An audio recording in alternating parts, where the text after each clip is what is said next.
అందరూ పబ్బులు క్లబ్బుల్లో తమ తమ నూతన సంవత్సర వేడుకలు జరుపుకుంటే స్పెషల్ స్టార్ సాయి పల్లవి మాత్రం పుట్టపర్తిలో ప్రత్యక్షమయ్యారు.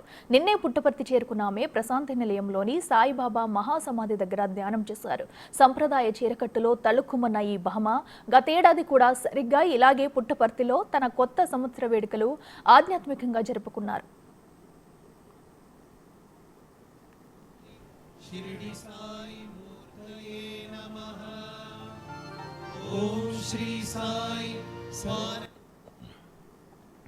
సాయి పల్లవి తల్లి రాధామణి సత్యసాయి భక్తురాలు. అందుకే తన కూతురి పేరులో సాయి అన్న పేరు చేర్చినట్టుగా ఆమె చెప్పారు.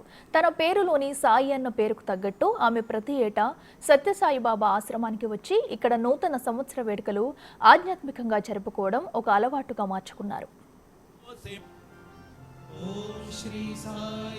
షిరిడి సాయి మూర్తయే నమః. ఓం శ్రీ సాయి పదయే నమో నమో నిచేరవే పరిచరాయారణ్యానాం